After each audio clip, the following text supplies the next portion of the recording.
आज की इस वीडियो में देखेंगे हम लोग, जैसा कि आप तो देख चुके हैं, ये थंबनेल पर जो है दिखाया गया है ज्योग्राफी का। देखेंगे सेट नंबर 1 आज से शुरू हो रहा है एमसीक्यू, जो कि प्रीवियस क्वेश्चन जितना भी रहा उसको डिस्कस करेंगे इस वीडियो में, जिसमें रहेगा बीपीएससी का प्रीवियस क्वेश्चन, एसएससी का, दिल्ली पुलिस का, बिहार दरोगा, ये सब का जो भी पिछले साल का जो एग्ज़ाम हुआ है उसका क्वेश्चन आंसर का ज्योग्राफिक टॉपिक से उसका डिस्कस करेंगे। वो भी चैप्टर वाइज टॉपिक का अलग करके, जिसमें सौरमंडल और उसके उपग्रह के बारे में देखेंगे। सब कुछ बिल्कुल आसान भाषा में समझने की कोशिश करेंगे, रटना बिल्कुल भी नहीं है, ठीक है। तो चलिए चलते हैं आज के पहला प्रश्न के ऊपर और देखेंगे पूरा कंप्लीट तरीके से ज्योग्राफी का, ताकि आने वाले एग्ज़ाम का उसमें अनुमान लगा सके कि किस प्रकार से प्रश्न आने वाले हैं पिछले साल के मुताबिक। चलिए अगला प्रश्न के ऊपर चलते हैं। तो ये रहा पहला प्रश्न के ऊपर चल रहे हैं। पहला प्रश्न देखिए क्या कहता है। पहला प्रश्न कह रहा है, किस विद्वान को सौरमंडल के बारे में विश्व के समक्ष जानकारी प्रस्तुत करने का श्रेय दिया जाता है? श्रेय किसे जाता है? सौरमंडल के बारे में विश्व के समक्ष किसने जानकारी प्रस्तुत की थी? देखिए ऑप्शन है कोपरनिकस, केपलर, गैलीलियो या इनमें से कोई नहीं। अगर आंसर मालूम है तो आप कमेंट बॉक्स में करके हमें आंसर बता सकते हैं, इसका सही आंसर क्या हो जाएगा, ठीक है। इस प्रश्न का सही आंसर क्या हो जाएगा कमेंट बॉक्स में करके हमें भेजिए, और लास्ट में आप अपना स्कोर चेक कर सकते हैं कि आपका स्कोर क्या है, जिससे आपकी तैयारी के बारे में अच्छे ढंग से पता चल सकता है, ठीक है। तो इस प्रश्न का जो सही आंसर हो जाएगा ऑप्शन नंबर ए हो जाएगा सही आंसर। ऑप्शन नंबर ए हो जाएगा सही आंसर, ठीक है। चलिए अगला प्रश्न के ऊपर चलते हैं। अगला प्रश्न ये रहा, कहता है निम्न में से ब्रह्मांड के लिए दूसरा शब्द कौन सा उपयोग किया जाता है ब्रह्मांड का, जिसमें है बिग क्रंच, खगोल विज्ञान या कॉस्मोस या सुपरनोवा। ब्रह्मांड का जो शब्द है इसका दूसरा शब्द में बोले तो क्या बोल सकता है, ठीक है। सही आंसर बताइए इसका क्या हो जाएगा, कमेंट बॉक्स में करके सही आंसर हमें बताइए कि इसका क्या आंसर हो जाएगा सही आंसर।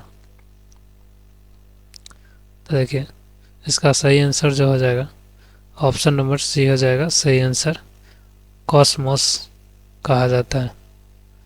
ब्रह्मांड का दूसरा नाम कॉस्मोस भी कहा जाता है, ठीक है। चलिए सही नंबर हो जाएगा सही आंसर सी हो गया। अगला प्रश्न के ऊपर चलते हैं।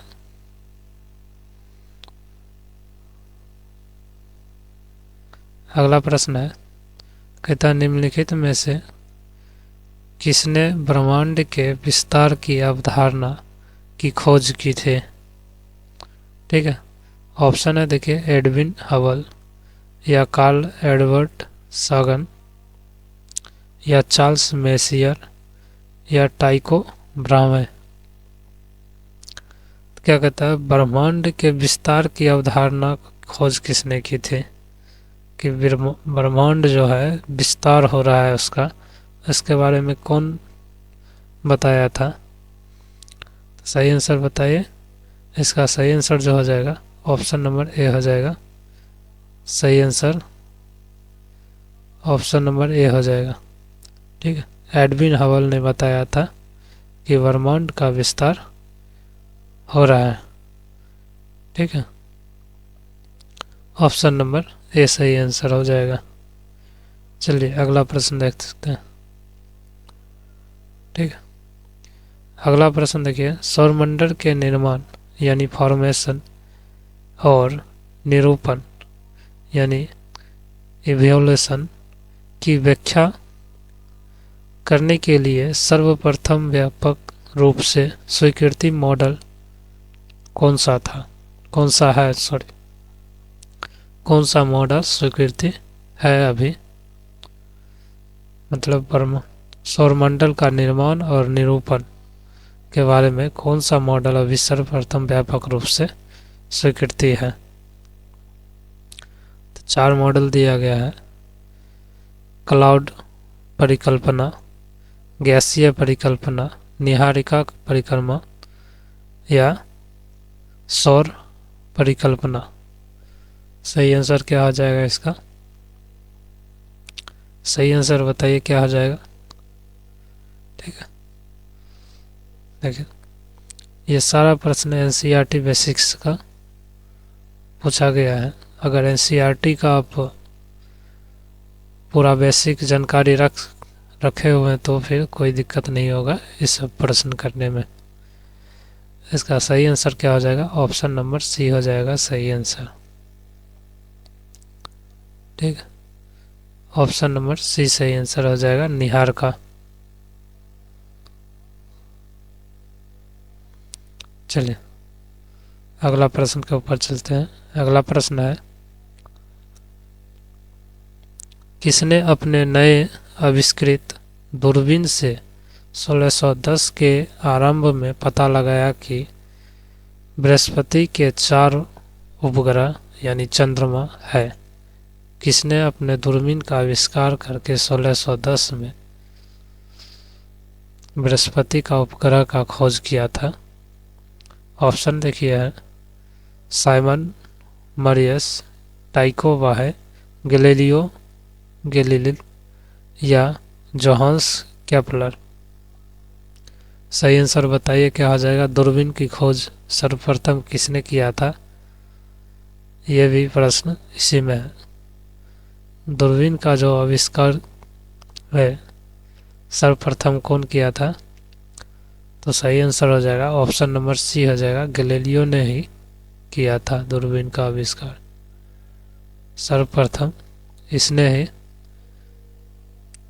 दूरबीन का आविष्कार करके 1610 में बृहस्पति के 4 उपग्रह के बारे में जानकारी दिया था। तो इस तरह सही आंसर हो जाएगा ऑप्शन नंबर सी सही आंसर हो जाएगा। ठीक है, चलिए अगला प्रश्न के ऊपर चलते हैं।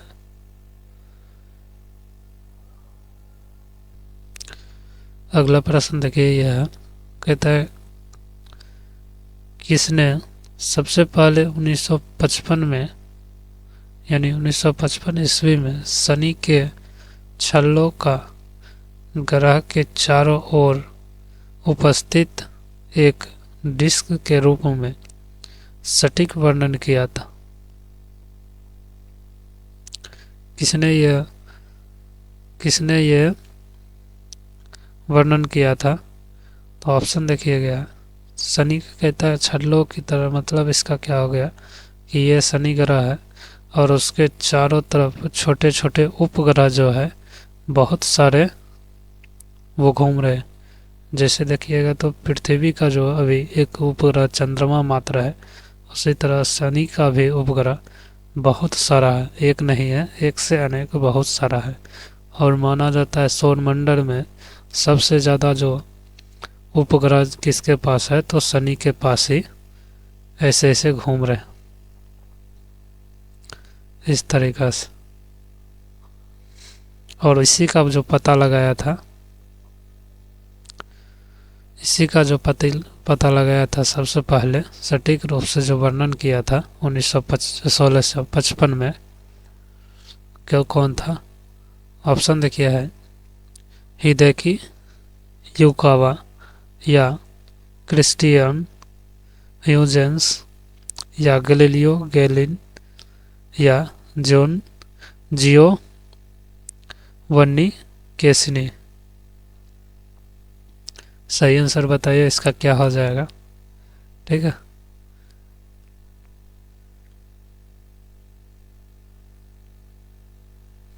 सही आंसर क्या हो जाएगा?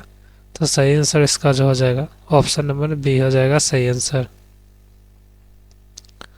ऑप्शन नंबर बी हो जाएगा सही आंसर। ठीक है, ऑप्शन नंबर बी सही आंसर हो जाएगा। ये क्रिस्टियन ह्यूजेंस जो है इन्होंने ही पता लगाया था सबसे प्रथम। ठीक है, चलिए अगला प्रश्न के ऊपर चलते हैं। अगला प्रश्न है, रात्रि में आकाश में चमकने वाले पिंडों को किस नाम से जाना जाता है? ऑप्शन है खगोलीय पिंड, क्षुद्र ग्रह या एस्टेरॉइड, तारामंडल या उल्का पिंड। सही आंसर बताइए क्या आ जाएगा। रात में आप देख चुके हैं किस तरीका से रात्रि में जो दिखाई देता है चमकने वाला तारा, उसे किस नाम से जाना जाता है? सही आंसर तो हो जाएगा इसका ऑप्शन नंबर सही आंसर हो जाएगा, ऑप्शन नंबर ए हो जाएगा, खगोलीय पिंड के नाम से जानता है। ऑप्शन नंबर ए हो जाता है, खगोलीय पिंड के नाम से जाना जाता है। चलिए अगला प्रश्न के ऊपर चलते हैं।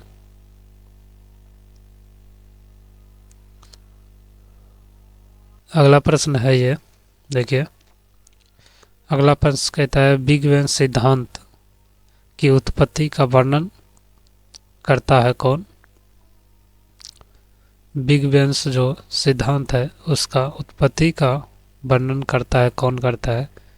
बिग ब्रह्मांड की उत्पत्ति या सितारों की उत्पत्ति, आकाशगंगा की उत्पत्ति या सौर मंडल की उत्पत्ति। सही आंसर क्या हो जाएगा बताइए। सही आंसर इसका क्या हो जाएगा? बिग बैंग सिद्धांत क्या कहता है? बिग बैंग एक कहता है सिद्धांत एक छोटा सा बिंदु था जो अभी आकाशगंगा है और उसमें एक दिन ऐसा विस्फोट हुआ जिसमें सभी खगोलीय पिंड उसके बाद बहुत दिन बाद ऐसी तरह से फैलता बना गया। ठीक है, तो इसका सही आंसर जो हो जाएगा ब्रह्मांड की उत्पत्ति इसी से हुआ है। बिग बैंग का सिद्धांत यही कहता है कि ब्रह्मांड की जो उत्पत्ति हुआ है इसी से हुआ है विस्फोट। ठीक है, अब वर्तमान में अभी भी उसमें फैलता चला जा रहा है, अभी भी मतलब फैल रहा है ये। ठीक है, चलिए अगला प्रश्न को फल सकते। अगला प्रश्न क्या कहता है ब्रह्मांड की स्थिर अवस्था की संकल्पना के बारे में किस वैज्ञानिक ने विचार किया था? ऑप्शन है हैरोल्ड जेफरी या एडविन हबल या फ्रैंक हॉयल्स या पियरे लाप्लास। सही आंसर क्या हो जाएगा बताइए सही आंसर कमेंट बॉक्स में। तो सही आंसर इसका जो हो जाएगा, देखिए ब्रह्मांड की स्थिर अवस्था की जो संकल्पना के बारे में जो वैज्ञानिक दिया था उसका क्या नाम था? तो उसका नाम था फ्रैंक हॉयल ने। ऑप्शन नंबर सी हो जाएगा सही आंसर, फ्रैंक हॉयल ने दिया था ये। सर्वप्रथम इन्होंने ही विचार किया था इस पे। ठीक, सही आंसर हो जाएगा सी। अगला प्रश्न, स्थलीय ग्रह किसे माने जाते हैं? स्थलीय ग्रह, स्थलीय ग्रह किसे माना जाता है? तो धातुओं और वायु से, चट्टानों और धातुओं से, धातुओं और गैस से, चट्टानों और गैस से। सही आंसर बताइए। स्थलीय जो ग्रह किसे माना जाता है, स्थलीय ग्रह। सही आंसर बताइए क्या हो जाएगा।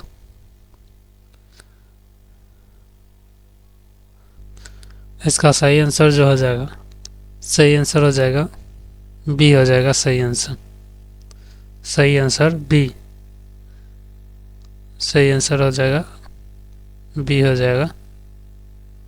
ठीक है, चलिए अगला प्रश्न के ऊपर चलते हैं। अगला प्रश्न है, निम्न में से स्थलीय ग्रह की पहचान कीजिए। स्थलीय ग्रह की इसमें 4 दिया गया है, बृहस्पति, वरुण यानी नेपच्यून, अरुण यानी यूरेनस, बुध। स्थलीय ग्रह की पहचान करने के लिए कह रहा है, बताइए इसका सही आंसर क्या हो जाएगा। ठीक है, बृहस्पति, वरुण। ठीक है, देखिए ये जो सूर्य है, मानिए ये सूर्य हो गया, ये सूर्य है, उसके बाद बुध है, उसके बाद शुक्र है, उसके बाद पृथ्वी है, उसके बाद मंगल है, उसके बाद यहाँ पे क्षुद्र ग्रह है, उसके बाद फिर बृहस्पति है। ठीक है, बृहस्पति के बाद फिर शनि है, शनि के बाद फिर अरुण है, उसके बाद फिर वरुण है। तो इस तरीका से सौरमंडल का फैलाव है। ठीक है, तो इसमें से पूछ रहा है कि स्थलीय ग्रह की पहचान करने कह रहा है, तो इसका सही आंसर हो जाएगा ऑप्शन नंबर डी हो जाएगा, बुध ग्रह हो जाएगा। ऑप्शन नंबर डी हो जाएगा सही आंसर। ठीक, चलिए अगला प्रश्न का ऊपर। अगला प्रश्न, निम्नलिखित में से किस एकमात्र ग्रह की सतह पर तरल पानी पाया जाता है। कौन सी ग्रह पर तरल पानी पाया जाता है, बताइए। बहुत ही आसान प्रश्न है ये।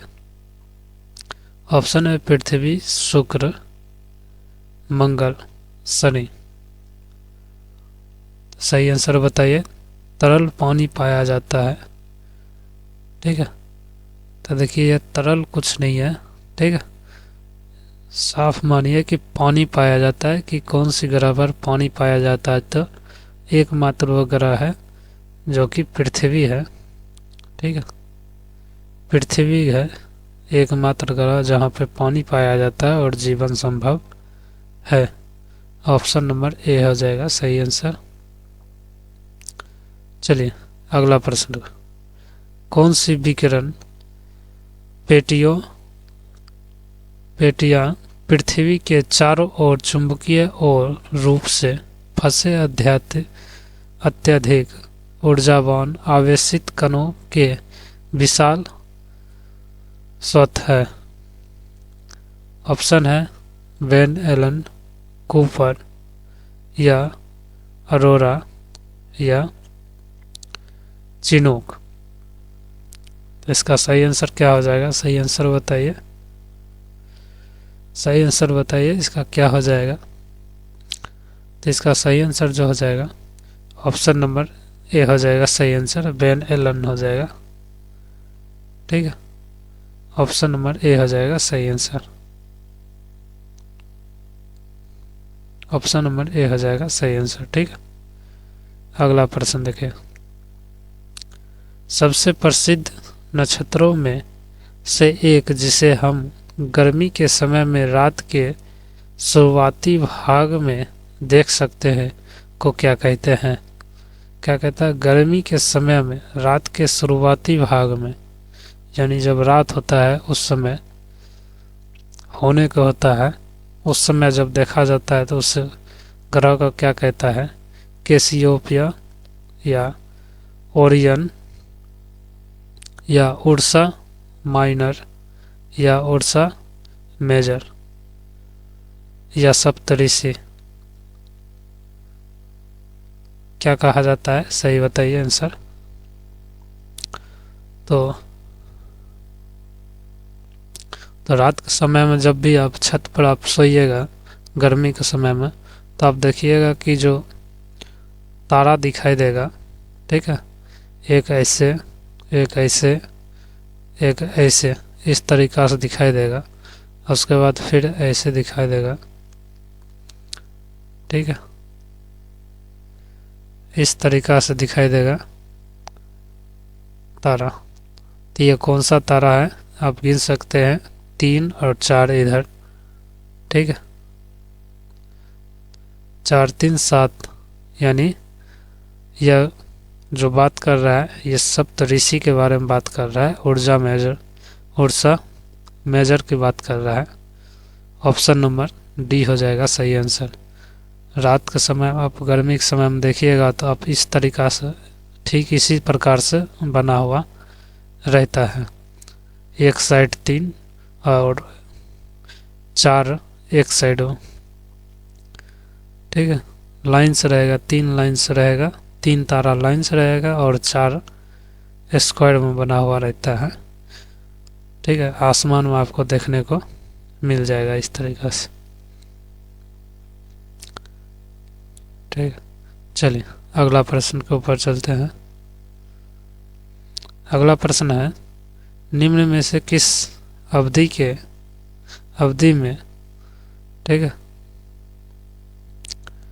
तो कहता है अवधि में क्वाड्रेटियस नामक उल्का बौछार पृथ्वी से समानता दिखाई देती है। कब दिखाई देते, किस अवधि में यह दिखाई देता है उल्का? तो ऑप्शन देखिए, अगस्त से सितंबर, या अक्टूबर नवंबर, या मई जून, या दिसंबर जनवरी। यह कब दिखाई देता है? तो सही आंसर बताइए और हमें कमेंट करके बताइए। ये आपके लिए होमवर्क का प्रश्न हो जाएगा, ठीक है, होमवर्क का प्रश्न हो जाएगा। आप हमें होमवर्क करके बताइए और कमेंट करके बताइएगा कि इसका सही आंसर क्या हो जाएगा, कौन से अवधि में यह दिखाई देता है उल्कापिंड, ठीक है, जो कि पृथ्वी से दिखाई देता है, कौन सा समय में, ठीक है, कमेंट करके बताइए, ठीक है। और आज के वीडियो में बस इतना ही, फिर से मिलेंगे एक अगले वीडियो में, ठीक है। अगर आप चाहते हैं कि कोई और अन्य वीडियो विषय पर वीडियो चाहिए तो उसके लिए भी आप कमेंट करके हमें उस सब्जेक्ट का नाम बताइए कि कौन से सब्जेक्ट पर आप चाहते हैं, उस पर भी हम वीडियो लाने की कोशिश करेंगे, ठीक है।